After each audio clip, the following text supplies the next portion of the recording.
ఇంకా తిరుపతిలో బిఆర్ నాయుడు గారు చైర్మన్ అయ్యారండి.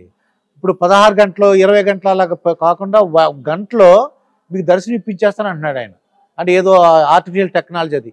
మీ ఏమైనా సజెషన్స్ ఏమైనా ఇవ్వగలరా? అదేంటి, వారితో గంటల పైన మాట్లాడాం మేము. ఆ బిఆర్ నాయుడు గారితో గంట పైన. ఆయన చైర్మన్ అవ్వకముందు అయ్యాక మిలియన్స్ మంది చూశారు. మీ దాకా రాలేదేమో. ఓకే, వారికి చాలా ఒక 20 పైన పాయింట్లు చెప్పాం మేము. మీరు చెప్పారు. తిరుమలలో, తిరుపతిలో, మొత్తం టీటీడీ అండర్లో ఉండే దేవస్థానంలో ఏం చేయాలి, హౌ టు ఎడ్యుకేట్. ఓకే, ఇప్పుడు మామూలుగా టెంపుల్ అంటే ఏంటి, ప్లేస్ ఆఫ్ వర్షిప్. అవునండి. ఇది మనకి గవర్నమెంట్ వాళ్ళ లెక్కలో ప్లేస్ ఆఫ్ ఎర్నింగ్. కానీ వాస్తవానికి temple is a place of learning. కానీ నేర్చుకోవడానికండి గుడికి వచ్చేది. అవునండి. సో కాబట్టి ఆయనతో చెప్పాం చాలా విషయాలు. వారు ఆ దిశగా ఇప్పుడు గంటలో దర్శనం అనేది చాలా గొప్ప విషయం. ఆయన మాట అన్నారు, అన్నేసి గంటలు వాళ్ళని బంధించడం మానవత్వం కాదు. గ్రేట్ వర్డ్ కదా అది. నిజంగా ఆ కంపార్ట్మెంట్ లో కూర్చోబెట్టి, ఎందుకంటే ఒక పిల్లోడు మెసేజ్ పెట్టండి, బాధగా ఉంటుంది. ఇది మొన్నే వారం కూడా అవ్వదు, దర్శనం అవ్వకుండా వెనక్కి వచ్చాడండి. అంటే చాలా బాధ కలిగి పోని బయటికి వెళ్ళిపోతాము అంటే కూడా ఆ గేట్లు తీసేవాళ్ళు గంట పైన పట్టిందండి. అలా బంధిస్తున్నారు, చాలా బాధగా ఉంది. మేము దర్శనం కాకుండా వచ్చేసామని. కాబట్టి తిరుపతి విషయంలో, తిరుమల విషయంలో చాలా చెయ్యాలని బిఆర్ నాయుడు గారు అనుకుంటున్నారు. ముందు చెప్పారు, తర్వాత చెప్పారు. సో ఆయన అనుకున్నవి అన్ని మనం అనుకున్నవి అవ్వాలంటే ఆయన అనుకోవాలి. అదే ఆ దేవుడు బాస్ ఆయన కదా. అవునవును, ఇంటి ఓనర్. కాబట్టి వెంకటేశ్వర స్వామి మనం అనుకున్నవి కూడా అనుకుని ఆయన అనుకున్నవన్నీ చేసి యోగక్షేమం వహామ్యహం సర్వే జన. అది బిఆర్ నాయుడు గారి చేత చేయించాలి ఆయన. అంతే కదా స్వామి.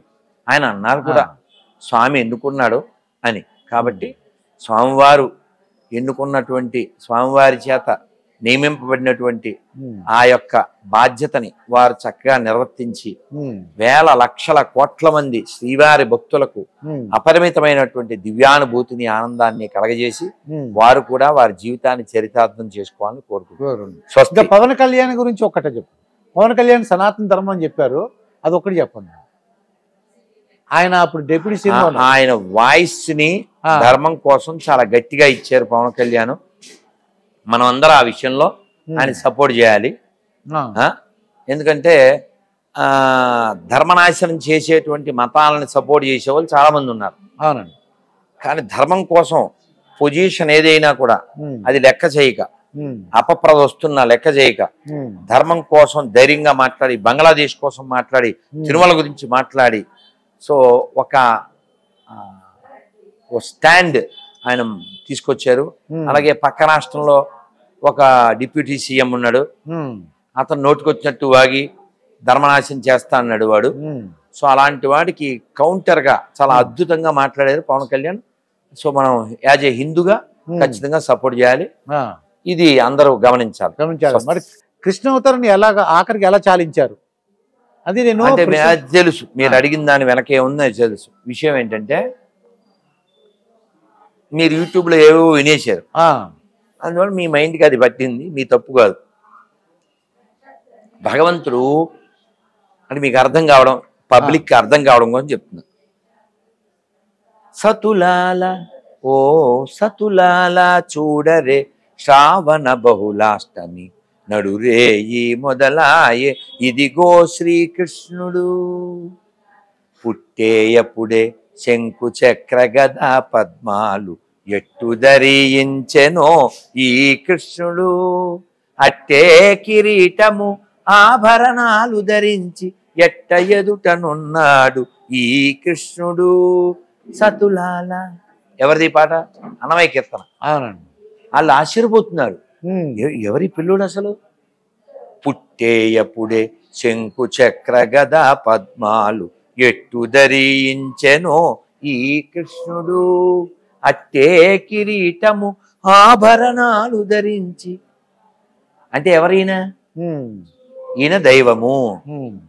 ఎవరన్నా మీరు నేను ఎవరన్నా అమ్మకి నాన్నకి చెప్పావా నేను పుడుతున్నాను మీకు అని? కృష్ణుడు చెప్పి పుట్టాడు. చెప్పి పుట్టిన వాడు దైవం కదా. అవును. కదా, ముందే చెప్పాడు కదా. ఉమ్. అలా పుట్టిన ఆయన ఏదో మీరు వీడియోలో విన్నట్టు ఉమ్. కాదు కదా. అవును. భాగవతంలో చెప్పారు, కృష్ణే స్వధామోపగతే ధర్మజ్ఞానాది సహా అంటే ఆయన ధర్మజ్ఞానాదులతో కూడి ఆయన మళ్ళీ వైకుంఠానికి వెళ్ళిపోయాడు. ఉహుం. అయ్యో చీకటి అయిపోయింది లోకం, పురాణార్కో ధునోదిత. పురాణాల్లో సూర్యుడు అంటే భాగవతం మన లోకాన్ని రక్షించడానికి వెలిసింది. ఉమ్. కాబట్టి అదేదో మీరు విన్నట్టు అడవిలో 1 వీకులు అలాంటి జోకులు ఏమీ లేవండి. లేవండి. కృష్ణుడు ఆయన చెప్పి వచ్చాడు, చెప్పి వెళ్ళాడు. ఇంకా లోకానికి ఆయన వెళ్ళిపోయారు అంతే. అలా చాలించారు అవతారాన్ని. అంతేగాని ఏదో ఉమ్. మీరు విన్నాయి కాదు. Okay sir.